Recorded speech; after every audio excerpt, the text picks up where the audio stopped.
¿Qué tal? Buenos días, buenas tardes, buenas noches. O en el momento en el que estén sintonizando esta nueva emisión de La Última Página, los saludamos. Quien les habla, por supuesto, el simple, mortal, Diego Ortega, y la manifestación de la totalidad, ¿no? La negación de la nada, el ínclito, el de níveos cabellos, que me han dicho que hace mucho que no lo digo, el inmarcesible, el que hace temblar las lanzas de los ejércitos del mar, don Sebastián Porrini, que raramente no está prendiendo la pipa, cosa que me preocupa. No, ahí vamos, acá. Porrini yo lo presento y él es el portador de la luz, ¿no? Es el Pyrphoros. Pyrphoros. Exactamente. Sebastián Porrini, ¿cómo le va? Bien, ¿cómo está, bien, profe? Bien, ¿Todo bien? Aquí, en un verano adelantado de manera sofocante. Estuvimos un poco ausentes la semana pasada, el jueves, saben, estamos con muchas ocupaciones académicas, escolares y tal, así que... Poco felices, la verdad. Poco felices, poco agradables, pero bueno, no es un recreo esto, ya haremos un recreo para cerrar el año. Tenemos algunas novedades que ya vamos a ir adelantando, sí. Porque La Última Página va a tomarse unas vacaciones, pero vamos a volver más pronto que inmediato. Totalmente. Con una novedad que ya recibirán las notificaciones correspondientes más adelante. Así que hoy estamos ya cerrando el año y parece que estamos cansados, no, pero hoy vamos a abordar a un autor que viene pidiendo pista, como decimos siempre. Totalmente. Y Sebastián está enardecido porque le encanta. A mí me gusta mucho también, así Tengo que su vamos foto. a... Sí, mira. ahí está. Hoy vamos a comentar, vamos a proponerles una lectura de don Ramón María del Valle Inclán, señor de la Peña del Caramiñal. De señor, mirá, no sabía eso. A mí me encanta. Sí, le encanta. Desde que me encontré con don Santiago de Mora Figueroa y William Marqués de Tamarón. Esa, aparte de la musicalidad. Los nombres españoles son estupendos, ¿no?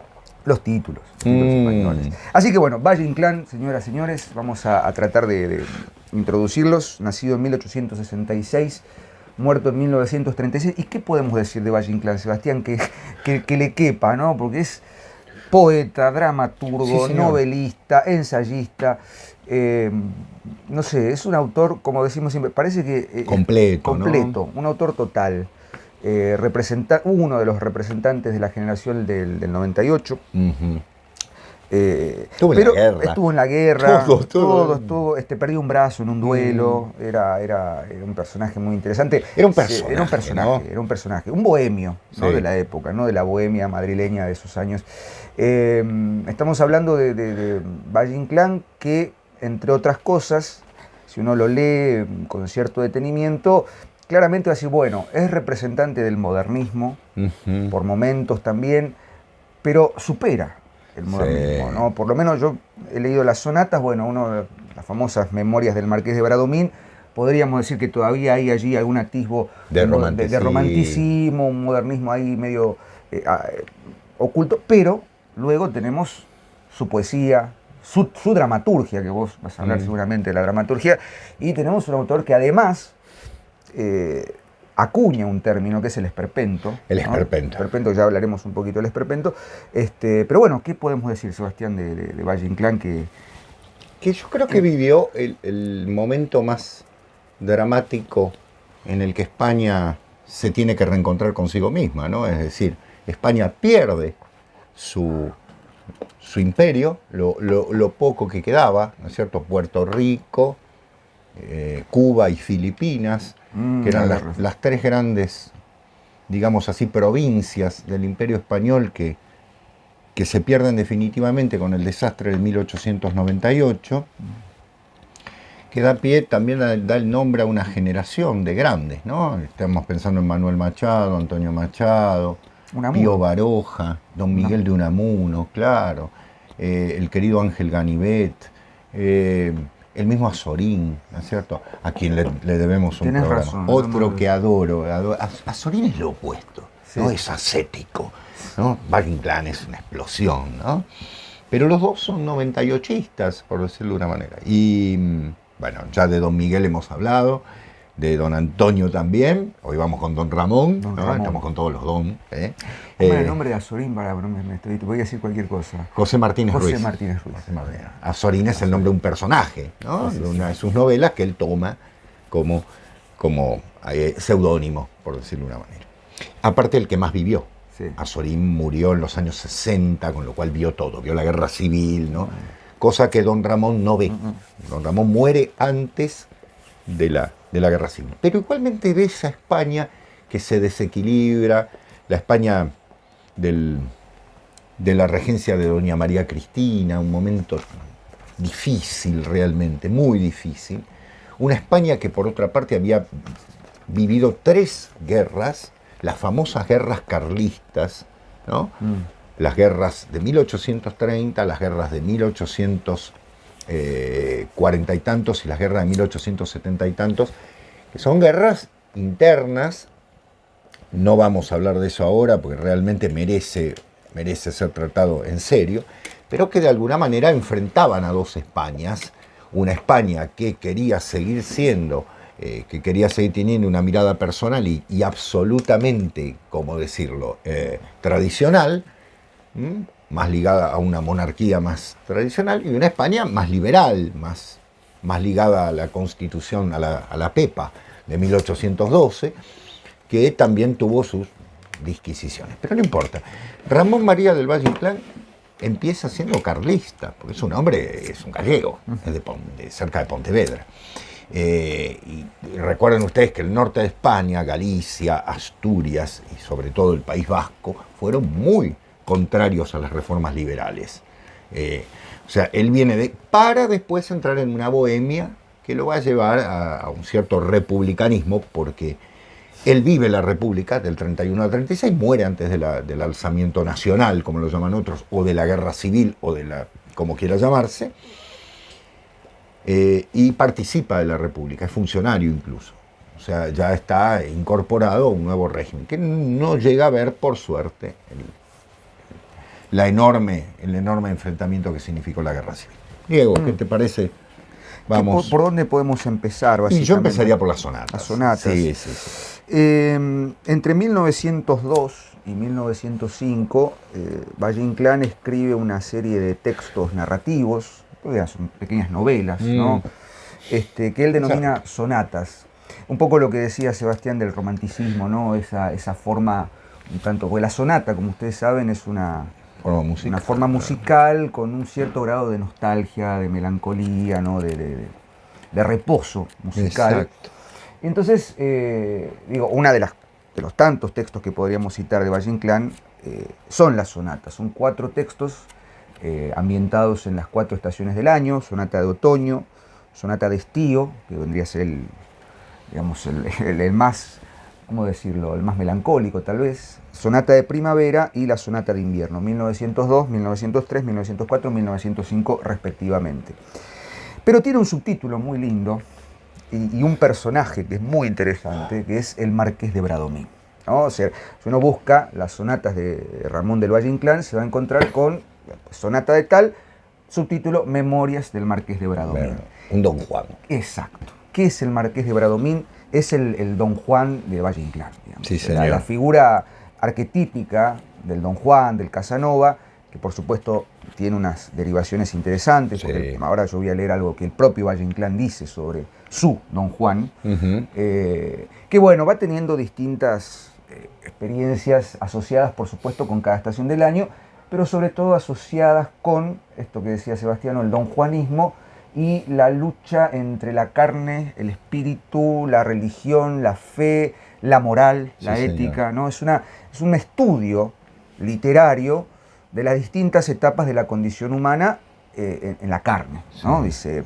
por ejemplo, yo voy a leer acá lo que el propio Valle Inclán dice sobre el Don Juan, ¿no? El Marqués de Bradomín es un Don Juan que ignora todo lo que no sea emanación directa de su propio yo, ¿no? La exacerbación del yo, del yo y de sus placeres, etc.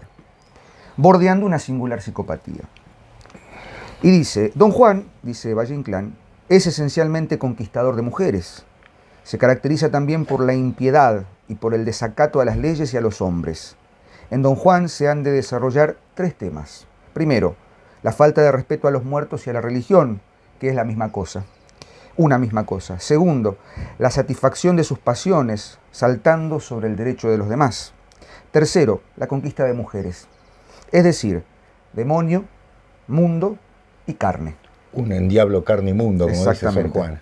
Don Juan es el ángel rebelde, es monstruoso, es monstruo y no engendra, es eterno y no se reproduce, como todo lo monstruoso y como todo lo eterno. O sea, lo que hace Valle Inclán con esta figura del Marqués de Bradomín es crear el prototipo de un Don Juan, digamos, pero en el que puede condensar todas las pasiones, todas las debilidades y toda la esencia de la condición humana, ¿no? Del ser humano, del hombre en este caso, por supuesto, pero es como un espejo, como una pantalla que le permite literariamente poner todo allí. Ahora, esto es lo que uno puede decir a nivel analítico en cuanto al personaje del Marqués de Bradomín, pero hablemos un poquito del estilo. Hablemos un poquito del estilo, digo, ¿cómo? Porque lo decía recién un amigo nuestro con quien tuvimos una muy linda reunión. Una cosa es poder decir la idea, ¿no? Yo tengo la idea. Claro. Bueno, yo voy a crear tranquilamente nos sentamos 10 minutos y decimos, vamos a crear un personaje que tenga todos los pecados, las virtudes y los vicios. Exactamente. Bueno, uno puede esbozar el personaje, pero yo quiero leerles solamente algunos fragmentos de la sonata de primavera, que es la historia de, el Marqués de Bradomín va a ver a un monseñor que está agonizando, ¿no? Un personaje, Monseñor Gaetani. Y bueno, obviamente... Monseñor Gaetani, y bueno, tiene algún escarceo amoroso con una de las hijas, bueno, un despelote muy importante. Lean la sonata de primavera, lean las sonatas en definitiva. Fíjense ustedes cómo, tiene la introducción nada más, para que vean el estilo y todavía algún atisbo de modernismo allí. Sí. Anochecía cuando la silla de posta traspuso la puerta salaria y comenzamos a cruzar la campiña llena de misterio y de rumores lejanos. Era la campiña clásica de las vides y de los olivos con sus acueductos ruinosos y sus colinas que tienen la graciosa ondulación de los senos femeninos. O sea, ya digo, esa cuestión de la descripción sensual y sensorial, pero decir, los sentidos, la vista, todo puesto allí en 2 oraciones. La silla de posta caminaba por una vieja calzada, las mulas de tiro sacudían pesadamente las colleras y el golpe alegre y desigual de los cascabeles despertaba un eco en los floridos olivares. ¿No? Volvemos. La imagen, el sonido, uno se imagina también olivares, el aroma, ¿no? Antiguos sepulcros orillaban el camino y mustios cipreses dejaban caer sobre ellos su sombra venerable.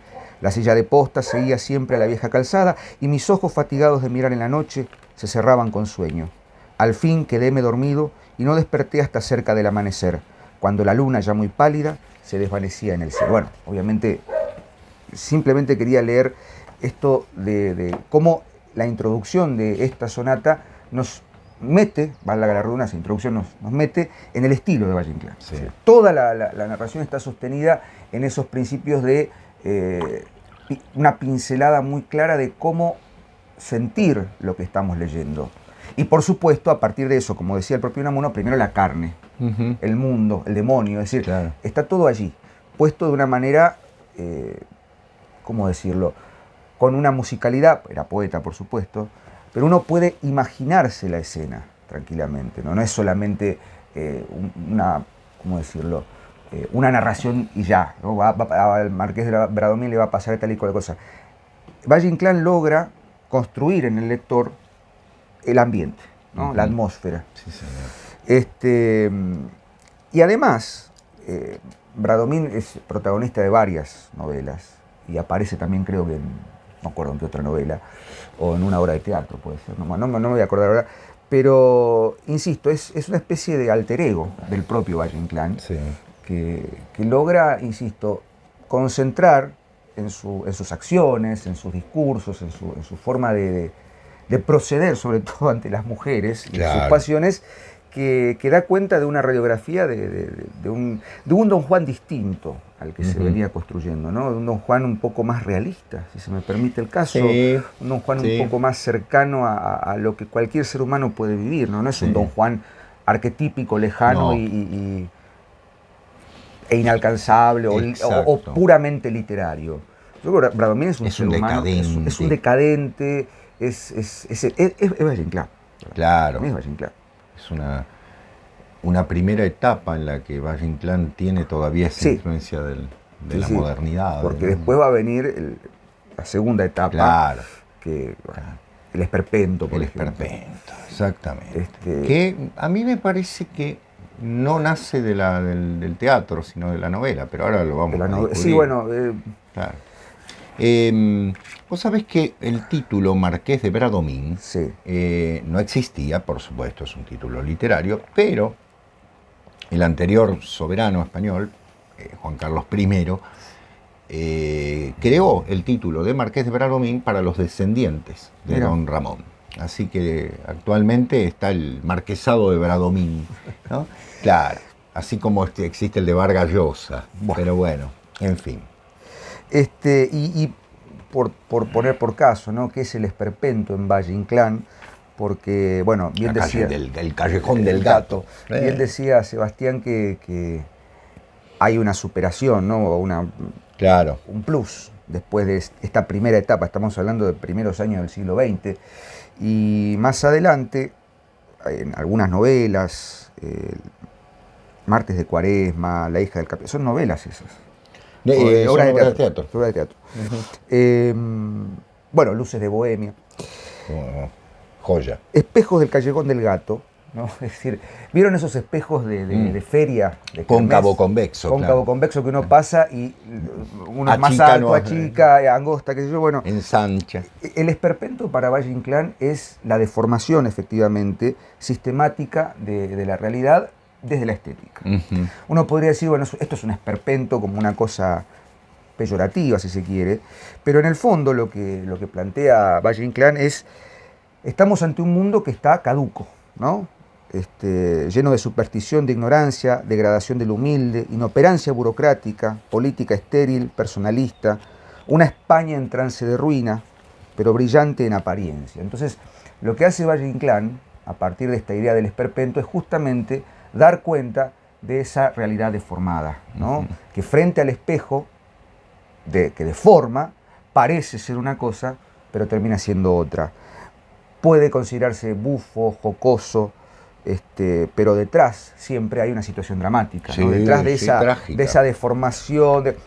El bufón, en el fondo, la idea de lo bufo, la idea de lo, ¿cómo decirlo?, del saltimbanqui, de todo esto, tiene que ver con una decadencia. Es decir, puede parecer gracioso, pero en el fondo hay una tremenda melancolía, hay una hay una situación muy dramática. Esto lo dice muy bien Ángel Fareta en la traducción de la melancolía, cuando hace todo el apartado. Exactamente. Pero bueno, eso es harina de otro costal.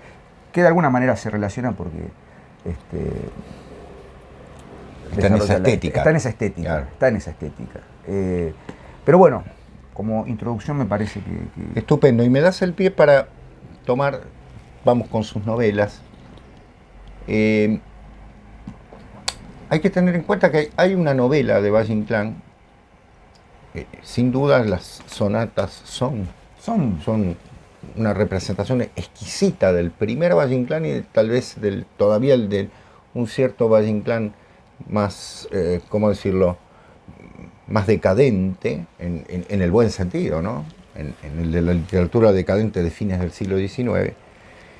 Pero él vive un tiempo en América, viene a México, está 1 año o 2 años en México, en estas aventuras que tanto le gustaban, y pergenia una de sus novelas más famosas, que es Tirano Banderas. Tirano Banderas. Sí. Tirano Banderas, yo la tengo acá en una edición, bueno, era cuando estudiaba en el profesorado, una edición muy sencillita de Editores Mexicanos Unidos, que tiene el enorme coraje de publicar los clásicos, y lo hace realmente muy mal, porque sí. Yo pensé que iba a decir, tienen el nombre virtud y lo hace son muy mal. horrendas las ediciones, horrendas. Yo Sí, la que tengo acá veo. es un espanto, es un espanto. Es un Pero bueno, esperpento. cuando uno era estudiante y tenía que leer estas cosas y a veces el bolsillo no estaba para más. Es como, hay una editorial que tiene nombre de figura geométrica.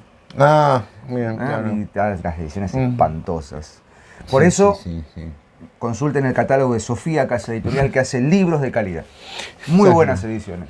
Bueno, esto es un espanto, la edición es horrible, qué sé yo, pero la novela es una genialidad. Aparte, ¿qué le puso? Le puse esto cuando Papel lo madera. compré, sí, porque la tapa es espantosa.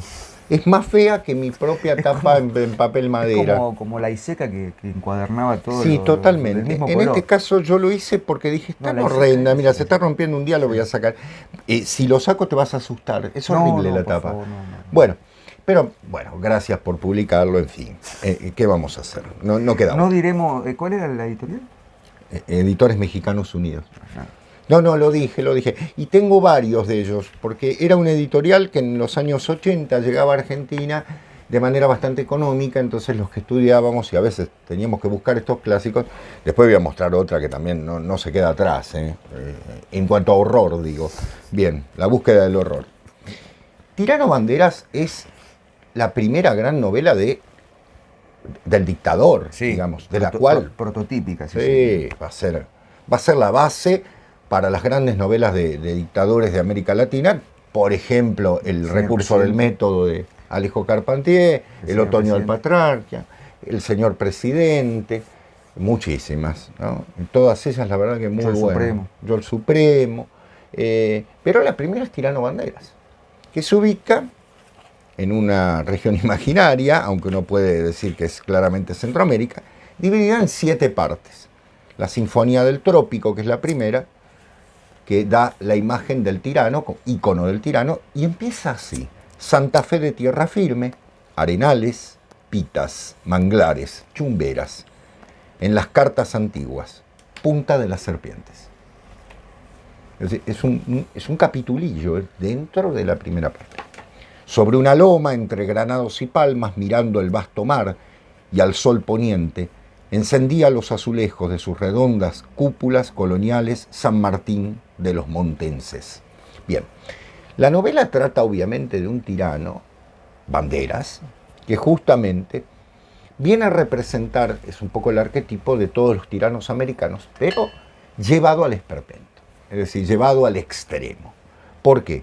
Porque si bien todo tirano es siempre personaje de bufa, realmente, es bufonesco en todo sentido, en este caso Valle Inclán lo relaciona con una sociedad que está absolutamente desquiciada, que está mezcla de carnaval y de guerras intestinas, sin ningún sentido. Como siempre. Como siempre, claro. Fíjense los títulos, ¿no? Noche de farra, amuleto nigromante, alfajores y venenos, la mueca verde, porque este tirano tiene una particularidad que chasca la boca constantemente, chasca los labios, con los dientes, haciendo ese sonido chac, chac, que se repite como una especie de mantra, pero negativo en este sentido, sobre la base de que es un hombre de un espíritu despiadado, como todos estos tiranos latinoamericanos, que por desgracia asolaron y asolan a América Latina en muchos sentidos.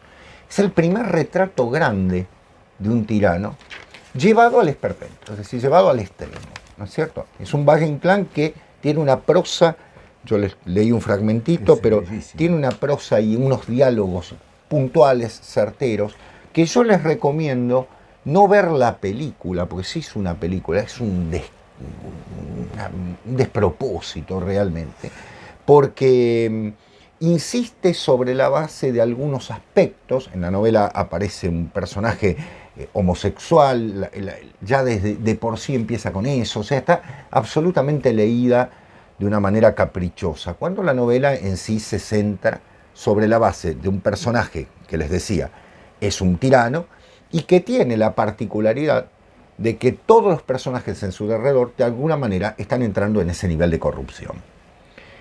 Si quieren hacer la seguidilla, ¿no? Tirano Banderas, el señor presidente, Yo el Supremo, el otoño del patriarca, el recurso del método, etcétera, etcétera, y alguna más que se me está escapando, porque hay la fiesta del chivo. La fiesta del chivo, gracias, exacto. Son novelas en las que van a encontrar después toda la herencia dejada por Valle Inclán. Esa prosa incisiva, esa prosa... Asturias en el señor presidente. En Asturias en el señor presidente lo toma claramente, sí. Porque las escenas llamadas expresionistas del señor presidente, ya nos ocupamos de él, pueden ir al capítulo de Asturias, se van a encontrar ustedes con, evidentemente, la gran herencia que dejó Valle Inclán. Un español que estaba leyendo a sus descendientes, a estos hispanoamericanos, con los defectos propios y con las herencias propias que dejó España. El otro gran círculo es el ruedo ibérico, las novelas del ruedo ibérico. Sí. Como por ejemplo La Corte de los Milagros, que no la tengo acá porque la tengo en otra biblioteca. Un proyecto monumental. Monumental. Es la historia de España bajo el reinado de Isabel II. Les recuerdo que Isabel II era la hija de Fernando VII, que abolió la ley sálica en 1830 y generó todo un conflicto dinástico impresionante, pero un conflicto, yo diría, lo dinástico es secundario. Acá tendría que haber, obviamente, un historiador español más formado, pero valga decir que el conflicto no surge nada más de que, sacaron al pobre Carlos María Isidro del cargo, ¿no?, que era el heredero, el que iba a quedar, porque era el hermano de Fernando VII, de acuerdo con la ley sálica, y se deja a la hija legítima de don Fernando VII, sino fundamentalmente un problema ideológico, porque Isabel era la que iba a ser educada por los liberales, frente a un Carlos María Isidro que era la imagen de la España tradicional y demás. Bueno, el carlismo, ¿no?, de ahí viene el nombre. El ruedo ibérico es esperpéntico, al máximo.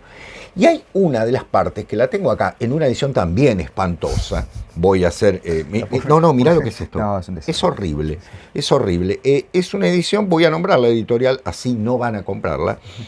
Editorial de Arte y Literatura, Ediciones Huracán, de la República de Cuba, ¿no? Hermanos cubanos, los queremos muchísimo. No, pero los libros son feos. Los libros, hay editoriales que... Yo entiendo, pero lo que pasa es que son ediciones populares. Miren la tapa, es un espanto. Bueno, acá en Argentina no nos quedamos atrás. No nos quedamos atrás. Hemos hecho esfuerzos para hacerlo peor. Sí. Baza de espadas es una de sus partes. Baza de espadas, ustedes saben, significa carta de espadas. Justamente es el momento en el que los militares tienen esa tensión allá por los años 1865 al 68, en el que, obviamente, Espartero, todos los grandes militares de la época, están en constante lucha, Prim, ¿no?, que van a ser finalmente los que deriven en la caída de Isabel II, que tampoco era una genialidad, ¿no? Soy monárquico, pero hay reyes que son una vergüenza. Y la solución que encuentran, ¿cuál es? Traer a un rey sustituto de otra familia. Viene don Amadeo de Saboya, que tenía menos conocimiento de España que yo del sistema de gobierno de la República de Chad, supongo. ¿No es cierto? Sin nada, un desastre. La monarquía de los Saboya de 1870 al 73 fue un desbarranco tal que proclamó la Primera República y después el retorno de don Alfonso XII, el hijo de Isabel II. Todo eso se narra en el ruedo ibérico, con todos los conflictos entre el carlismo y con una inteligencia clave en Valle Inclán. Si bien es un poco injusto con sus ex compañeros de ruta carlistas, valga decir que el retrato que hace de los militares en constante lucha te muestra una especie de, ¿cómo decirlo?, de cuartelerismo constante, ¿sí? Si se me permite el término. Las novelas son muy legibles, muy fáciles, no son difíciles de leer, pero hay que prestar atención a los momentos en que Valle Inclán se centra en el conflicto, en el diálogo, porque se da por entendido una serie de cosas, ¿no?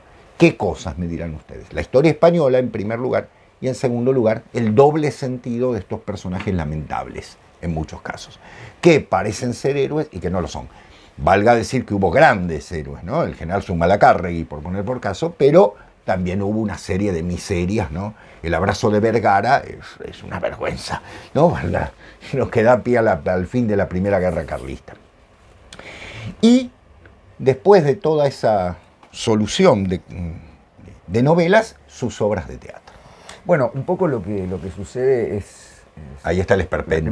La crítica especializada, quienes saben de esto, dicen que la maestría que tenía Valle Inclán para los teatro. diálogos Sí. en sus novelas da cuenta de que era un gran dramaturgo. Claro, O sea, claro. Vos decías recién los diálogos, algo entre ellos, bueno, es muy teatral. Los diálogos, ya en las sonatas hay un principio. Sí, sí, totalmente. Yo debo confesar que no leí sus obras de teatro, salvo Luces de Bohemia, sí, pero no las he leído. Yo tuve la suerte de verla Bien. en el Teatro San Martín, se hizo una versión bellísima. Yo creo que hay dos obras que hay que ver, que son Luces de Bohemia, fundamentalmente, y Los cuernos de Don Friolera. Los cuernos de Don Friolera es muy divertida. La hija del capitán. Martes de Cuaresma. Espera, Divinas Palabras. Divinas Palabras. Luces de Bohemia, igualmente, viendo Luces de Bohemia, se ve el teatro de Valle Inclán perfectamente. Sé que los especialistas en Valle me van a decir, no, hay que ver todas las demás, obviamente Martes de Cuaresma. Pero Luces de Bohemia me parece que reduce todo, ¿no? Lo hace de manera brillante. ¿Cuál es la temática? Son justamente bohemios, Max Latino, que tienen por particularidad ser unos personajes absolutamente, ¿cómo decirlo?, absolutamente marginales y a la vez intelectuales, un poco como Valle Inclán, en lucha con un mundo que es una España que está absolutamente degradada, pero a la vez que tiene una fuerza intelectual constante, ¿no? O sea, estos hombres degradados, estos hombres marginados, son la intelectualidad más fuerte de la España del momento. ¿Por qué el esperpento? Y porque en algunos momentos los personajes pasan en la misma escena, pasan a una situación de delirio, ¿no? Es como si se transformasen, se metamorfoseasen en escena, estando tirados en la calle y de pronto siendo convertidos en una especie de guiñol dentro de la obra, ¿no? Muy particular. Claro, exacto. El teatro de Valle Inclán es un teatro, no es un teatro de carácter eminentemente realista, pero sí que tiene un sustento realista. Si la obra puede ser entendida perfectamente, la primera línea, sobre la base de una acción que es coherente. Pero en segundo lugar está el mundo de, si me permiten, de lo onírico, ¿no? Mezclado, del delirio. En algunos casos, menos. En el caso de Luces de Bohemia, constante. Aparte el nombre, Luces de Bohemia, ¿no? Ellos son los iluminarios, las luminarias. Las candilejas. Y que son realmente un desastre, ¿no? Porque son unos fracasados totales que viven en un mundo de absoluta representación. En el fondo es una obra de teatro dentro de una obra de teatro, ¿no? Claro. Muy particular. Como la Bohème, ¿no? Ese mundo retratado por Puccini. Exactamente. El fin de siglo. Sí, ¿no? Sí, fin y secuelas. Exactamente. Y el tercer Valle Inclán, que ahí me voy a detener un poquito, es el Valle Inclán poeta. Nunca se le ha dado mucha importancia, o por lo menos yo no he visto mucho interés en la obra poética de Valle Inclán. Tiene muchos libros. Es verdad, no hay una... No. Pero debo reconocer que mi querido maestro Héctor Roquepit nos hacía leer la obra poética, y yo se lo agradezco, de Valle Inclán, La pipa de Kif, ¿no? Todas las rosas, que ahora vamos a hablar de ello, las claves líricas, ¿no? Es una poesía formalmente clásica, el soneto es lo que domina, pero también espiritualmente no solo modernista, sino casi en un clic ligado a lo expresionista. El mismo Rubén Darío le dedica un soneto en alejandrino, valga decirlo, al señor Marqués de Bradomín, o sea, al Marqués de Bradomín, que dice: este gran don Ramón de las barbas de chivo, cuya sonrisa es la flor de su figura, parece un viejo dios altanero y esquivo que se animase en la frialdad de su escultura. El cobre de sus ojos por instantes fulgura y da una llama roja tras un ramo de olivo. Tengo la sensación de que siento y que vivo a su lado una vida más intensa y más dura. Este gran don Ramón del Valle Inclán me inquieta y a través del zodíaco de sus versos actuales se me esfuma en radiosas visiones de poeta o se me rompe en un fracaso de cristales.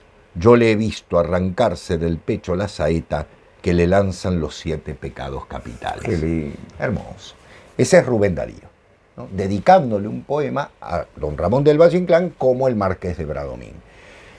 Aclaremos que el poema tiene algo particular. Cuando habla del zodíaco, ¿por qué? Porque la poesía de Valle Inclán es una poesía de imágenes absolutamente, por momentos, ocultistas, ¿no? La pipa de Kif, piensen, ¿no? Va a aparecer la imagen notable de ciertos elementos, Zoroastro, ¿no? Lo oculto, o si se quiere, ciertas tradiciones Lo astral, digamos. medio orientales, lo astral, exactamente. De todo ello, voy a leer, obviamente, si se me permite, no es la pipa de Kif, porque si no, su poema Karma, que dice: quiero una casa edificar como el sentido de mi vida, quiero en piedra mi alma dejar erigida. Quiero labrar mi eremitorio en medio de un huerto latino, latín horaciano y grimorio bizantino. Quiero mi honesta varonía transmitir al hijo y al nieto, renovar en la vara mía el respeto. Mi casa como una pirámide ha de ser templo funerario, el rumor que mueve mi clámide es de terciario. Quiero hacer mi casa aldeana con una solana al oriente y meditar en la solana devotamente. Quiero hacer una casa estoica, murada en piedra de Barbanza, la casa de Séneca, heroica de templanza. Y esa labrada de piedra, mi casa Karma de mi clan, y un día decore la hiedra sobre el dolmen de Valle Inclán. Fíjense que la perspectiva de lo oriental, no como mero decorado, ¿no? Como pasaría con la chinoise, la chinoiserie o la japanoise, como dicen los franceses, esta decoración, sino en esencia el fundamento de que el karma del cual está hablando es el futuro, no el pasado. Quiero tal cosa, voy hacia adelante, ¿sí?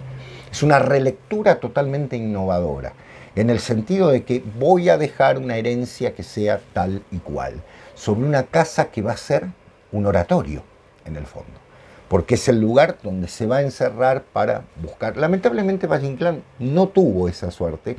Tiene una casa muy bonita, hoy el Museo Casa de Valle Inclán, si no me equivoco, está en Villanueva de Arosa, que era su casa originaria. Es una casa de estas solariegas, una casa como me encantaría tener, ¿no? Porque los Valle Inclán, valga decir, eran gente de pro, eran gente de escudo, eran nobles, ¿no? No eran condes, sí, pero eran señores. Él era señor de la Peña del Caramiñal, es decir, tenían todo un título, una ascendencia que venía desde el siglo XIV, etcétera, etcétera. O sea, habían sido realmente infanzones en el buen sentido. Y todo eso, sin embargo, él plantea, ¿no? Se plantea una casa a construir hacia el futuro, para su descendencia, en la cual, ¿cuál va a ser el tema? El sobrecogerse, el encontrarse. Y el otro, para no aburrir más, No, al contrario. los sonetos, las rosas, ¿no? Las claves líricas. Las claves líricas tienen números, se llaman clave 11, clave 12. La última, la 18 de la pipa de Kif, de este libro maravilloso, tiene un título muy particular que es Rosa del Sanatorio. Yo le decía a Diego, fíjense la rima, ¿no? Y fíjense el mundo onírico mezclado con lo medicinal. Bajo la sensación del cloroformo, me hacen temblar con alarido interno la luz de acuario de un jardín moderno y el amarillo olor del iodoformo. Cubista, futurista y estridente, por el caos febril de la modorra vuela la sensación que al fin se borra, verde mosca, zumbándome en la frente. Pasa mis nervios con gozoso frío el arco del lunático violín. De un si bemol, el transparente pío tiembla en la luz acuaria del jardín y va mi barca por el ancho río que separa un confín de otro confín. La muerte. Esa muerte medicinal, ¿no? Esa muerte iodada, por decirlo, cloroformada. Qué maravilla. La imagen, las imágenes, ¿no? Aparte el futuristas, sí. El lenguaje. El lenguaje. No, es una...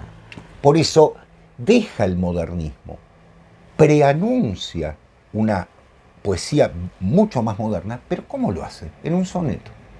Es decir, sobre la forma clásica. Claro, Claro. sí, sí, Es una sí. genialidad. ¿De qué año es esto estamos hablando? 1917, si no me equivoco, es La pipa de ¿Sabes Kiev. qué? Estoy citando en el aire, pero... Porque diste en un clavo que es interesante, ¿no? Supera el modernismo con esa ampulosidad, Totalmente. esa cosa, ¿no? Totalmente. Y anuncia la poesía moderna, dijiste. Ujú. Estamos hablando del 17. Si no me equivoco, es del Bueno, 17, más o menos. Este año hemos hecho una especie de loas a los 100 años de no sé qué cosa. Y pensaba en Eliot. Ujú. Pensaba en Eliot, ¿no? En inglés, por supuesto. Pero esto es superior. Ah, es Esto superior. impresionante. Es decir, Del 19, digo. 19. Lo estaba Ahí está, buscando. mira. 1919. Es superior, digo, porque esas imágenes, con ese lenguaje, con esa versificación, elegir el soneto, ¿no? Como forma clásica, tradicional, pero camuflarlo de otro. O sea, camuflar en el soneto una nueva forma de entender la palabra, de entender la poesía, de decir aquello que no... Y en ese sentido, obviamente, uno lee las sonatas Ujú. con ese estilo todavía, yo digo modernista. Sí, pero tenés razón. esa cosa así, decadentista, qué sé yo. Claro. Y de pronto saltamos a eso y ahí Claro. son 10 años, o Ujú. mucho, Ujú. 20. Claro. Habla de un espíritu de Valle Inclán, totalmente perceptivo, totalmente abierto a esto que se viene, ¿no? A eso que se venía, Claro. que ya llegó. Claro. Este, Claro. Un sustento de la poesía muy particular, ¿no? Digo, porque muchos poemas se llaman rosa, empiezan con esa palabra, rosa de furia, rosa de sanatorio, ¿no? Rosa de santidad, etcétera, etcétera. Que la rosa es un símbolo, ¿no? Sí, un símbolo, claro, de la se quiere, poesía. No. oculto, qué sé yo. De la belleza, ¿no? En fin, miles de cosas. Del amor, lo que ustedes quieran. Muchísimo, ¿no? No, evidentemente no es la rosa de San Juan de la Cruz, No. eso es otro. No. Pero, ¿en qué la transforma? Esperpénticamente, en algunos casos, la transforma justamente en una imagen, ¿cómo decirlo?, de vidrio esmerilado, si se me permite. Es decir, se está viendo de una manera notable, ¿no? Ese acuario en el que se encuentra. Fíjense que a pesar de la ironía, el personaje le está volando una mosca verde. O sea, sí, verde mosca sumamente. claro, está allí. Es decir, está la muerte y es el último, ¿no? Por otra parte. Que sobre el cloroformo y el iodoformo generan esa sensación de un sueño, de que todo está siendo transformado por la misma mente. Es un poeta finísimo, Valle Inclán. En algunos casos me parece que ha sido injusta la crítica en tanto centrarse muy bien cuando lo hacen en la novela, muy bien en el teatro, pero dejar de lado su poesía. Tiene libros exquisitos en torno de muchas obras poéticas que se consiguen. Miren, yo lo tengo en colección austral, no hay que ir tampoco a volverse loco a buscarlo. Está La pipa de Kiev, están Las claves líricas, está el otro, no me puedo acordar del otro libro, bueno, ya me voy a acordar, por ahí lo encuentro nombrado en algún momento, por ahí lo nombra Héctor en su colección, a ver, si no me equivoco, creo que es Epitalamio, sí, me parece que es Epitalamio se llama, bueno, ya me voy a acordar, en el que hay, también está esa intención, si me permiten, está la intención religiosa de Valle Inclán, porque ese es otro tema. Es decir, en él hay, como en Unamuno, como lo hay también, por supuesto, en Machado, un problema con la religión, una contradicción. Es decir, la tradición de lo religioso está fuertemente impregnado, pero a la vez estos hombres que quieren una renovación se encuentran con ese conflicto. Y ese conflicto es el de un buen cristiano, ¿no? El conflicto clásico. Estaba pensando exactamente. Claro, no es esta cosa como digo siempre, ¿no? Entro a la iglesia, me saco el sombrero, no la cabeza, como dice Chesterton, claramente. Es decir, son personas pensantes, por eso en conflicto, ¿no? Tal vez con una fe complicada, pero sí valiosa en muchos casos. Y han sido muchas veces, ¿cómo decirlo? Digo, han sido como encorsetados, encerrados en ciertos principios sobre los cuales, bueno, este hombre era claramente un anticlerical, sí, está bien, pero léanlo, vayan a la obra, ¿no? Más que a la crítica en sí, a la obra, porque se van a encontrar que no tiene una sola faceta es tan esperpéntico que tiene altura, justamente las complicaciones, ¿no?, de los distintos Valle Inclán, de esos Valle Inclán que se manifiestan tanto en una obra en la que puede condenar las costumbres españolas como en una obra en la que le puede saltar, ¿no? Porque el ruedo ibérico, por volver a su gran ciclo, saga de novelas sobre el carlismo, tiene que ser leído con mucha lupa. Hay un retrato de sociedad espectacular, pero también hay una cierta melancolía por esa sociedad que se va, ¿no? Es decir, por esa sociedad en conflicto constante. Se va, ustedes me dirán, pero va hacia la guerra civil, sí, obviamente, pero también una sociedad que está perdiendo las raíces propias de lo español, ¿no? Bueno. No puedo añadir nada más después de esta exposición magnífica. Bueno, más que invitar a que lean a Valle Inclán en cualquiera de sus facetas. No se van a arrepentir, van a encontrarse. Divinas Palabras es muy bonita también. Como dijimos al principio, con un escritor completo, un escritor total. Y nosotros nos vamos despidiendo. ¿Cómo no, profesor? Me despido con un chiste que dice Valle Inclán en, si no me equivoco, es en Divinas Palabras o en Romance de Lobos, una de dos. Le dice una gitana bastante grandecilla, le dice: quisiera encontrar un vidente para que me diga en qué momento perderé la virginidad. ¿Y qué le responde el otro personaje? Más que un vidente necesitas un historiador.